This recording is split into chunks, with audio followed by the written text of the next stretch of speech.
pour les précisions. Philippe Chabas, peut-être une remarque?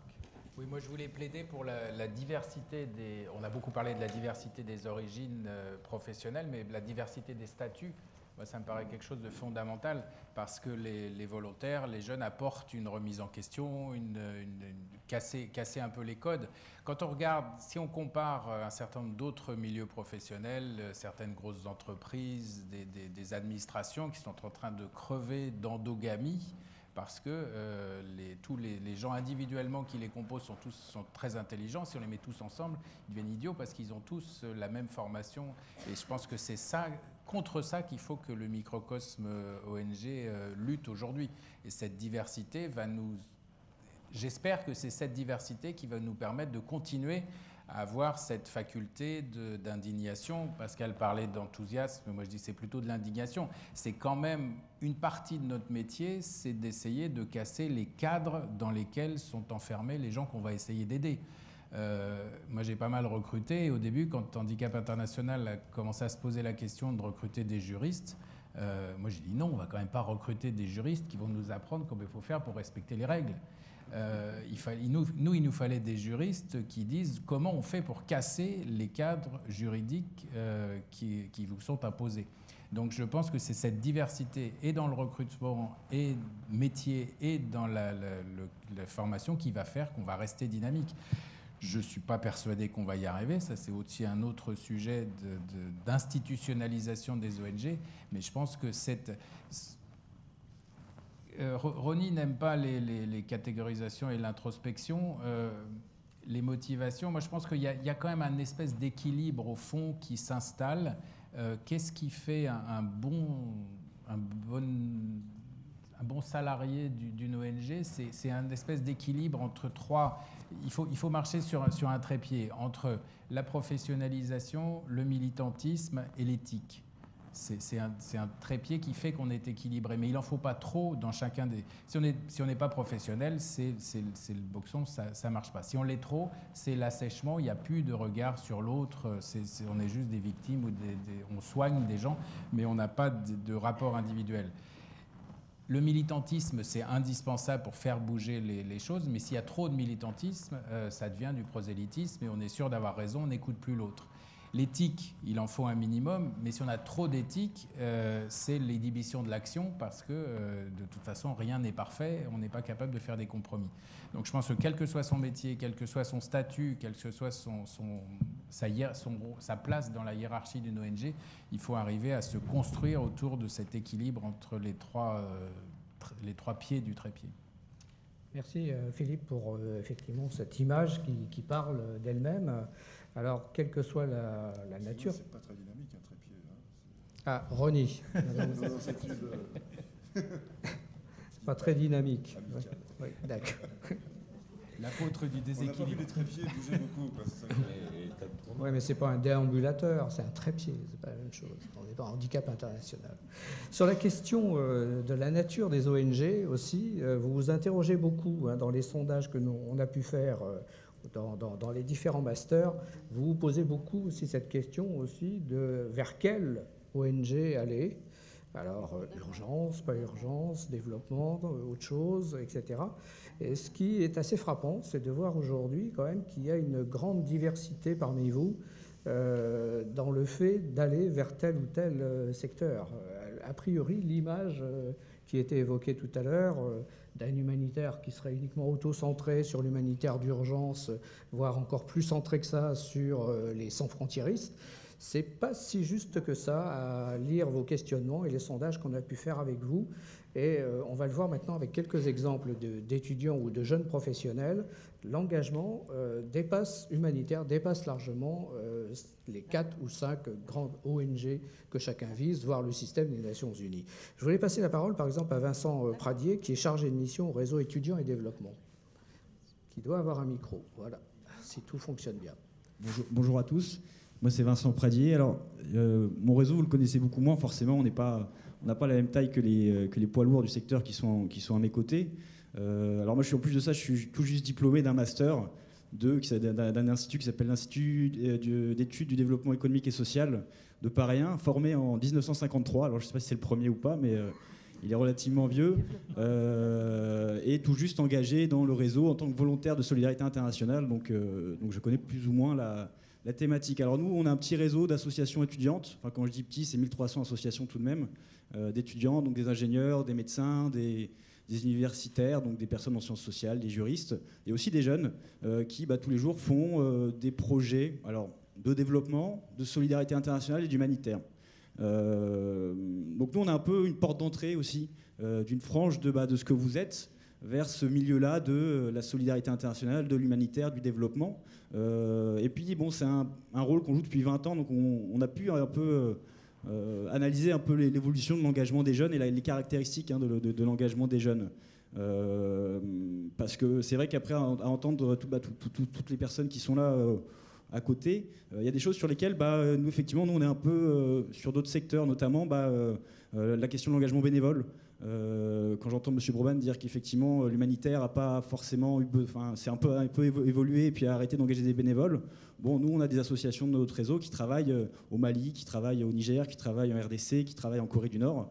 Alors c'est peut-être pas de l'humanitaire, mais en tout cas c'est des pays en crise et qui sont bénévoles et qui, le fait d'être dans des associations qu'ils ont eux-mêmes montées, mettent en place des démarches beaucoup plus entreprenantes, qui sortent un peu des carcans. Alors on parlait de professionnalisation, peut-être de bureaucratisation. Là, c'est une façon de monter son propre projet, un peu de s'attaquer au terrain sans pour autant rentrer dans les grandes structures, et puis d'enrichir son CV en vue de rentrer peut-être dans ce milieu-là ou pas d'ailleurs, parce qu'on a déjà des ingénieurs qui après rentrent dans des grandes filiales et qui n'ont pas forcément envie de faire l'humanitaire.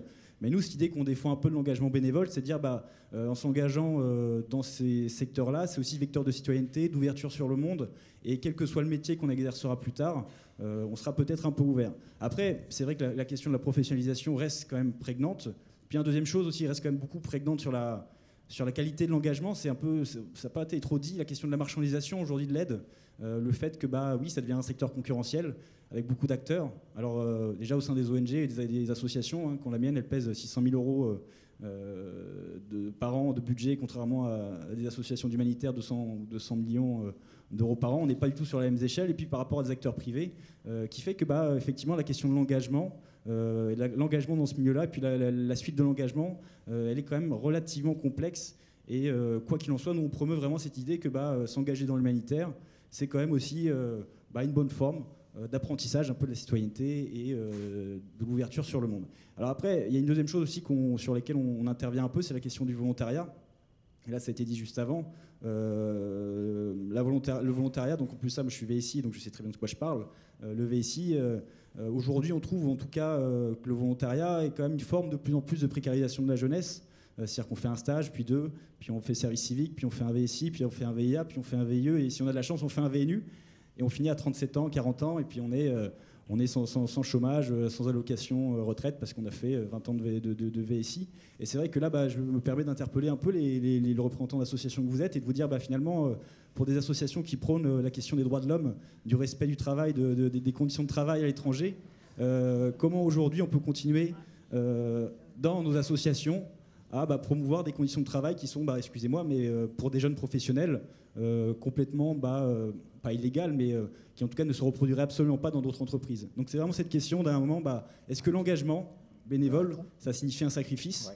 Nous, on n'en est pas persuadés, et au contraire, on pense que justement l'engagement bénévole en amont permet, pour ceux qui veulent s'engager volontairement, qui ont un peu de temps, de donner de leur temps pour les autres. Et puis l'engagement professionnel nécessite aussi les conditions d'un professionnel. Et que je pense aujourd'hui, en tout cas on pense aujourd'hui, que même si l'État a ses torts, il y a aussi peut-être une non-volonté du milieu à se poser la question et vraiment de se regarder en face et dire est-ce que nous, dans nos pratiques, on a une vraie politique d'insertion des jeunes. Voilà, je vous remercie. Merci.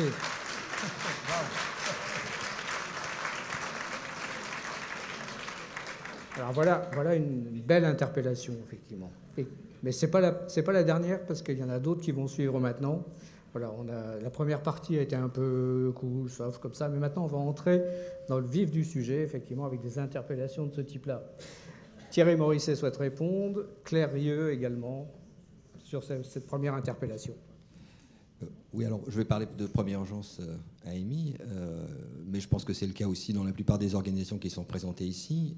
Le statut du volontariat est de moins en moins utilisé au profit des contrats de travail de type CDD.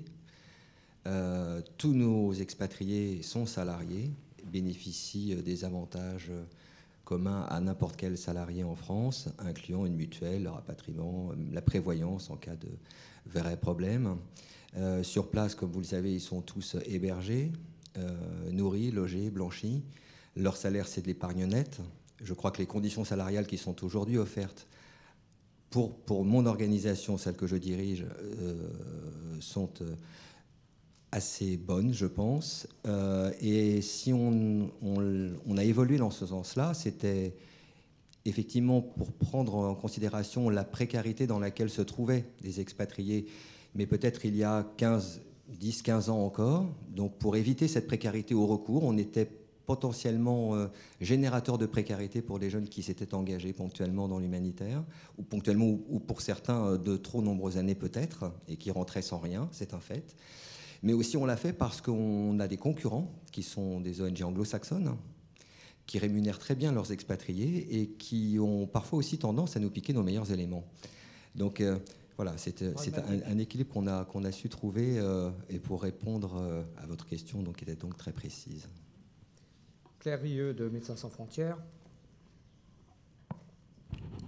Moi, je vais répondre un peu pareil en disant qu'en fait, le volontariat chez nous, ça dure 1 an.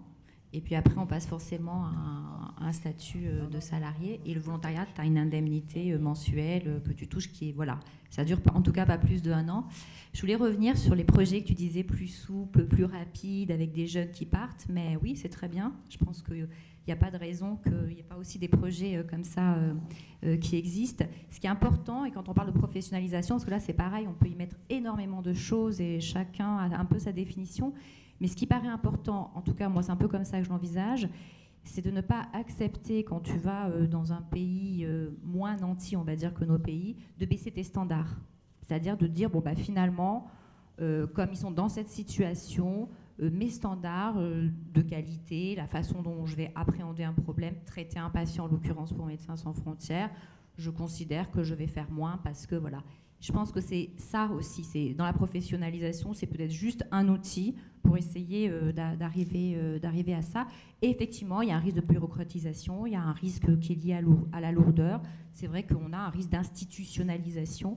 Mais ce qui est important, c'est de garder justement un équilibre entre des gens qui vont faire carrière, et il n'y a pas de mal à se dire qu'un jour on veut faire carrière dans une ONG. Enfin, je veux dire que c'est tout à fait entendable, comme des gens qui veulent faire carrière dans une autre type d'entreprise. Mais je pense que c'est très important de respecter un équilibre entre des gens qui vont s'investir dans le long terme, des gens qui arrivent, qui reviennent, qui repartent, qui ont des circuits et qui ont une espèce de fluidité, en fait. Donc il faut qu'il y ait vraiment cet équilibre de façon à ce que justement le monde humanitaire ne devienne pas étanche ou un monde à part. C'est vraiment important, je pense, qu'il y ait cette ouverture.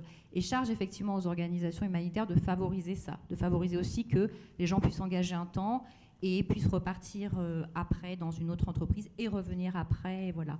Donc je pense que les choses, quand on respecte cet équilibre, on arrive un peu à limiter ces risques d'institutionnalisation ou d'hyper-carriérisme. Voilà.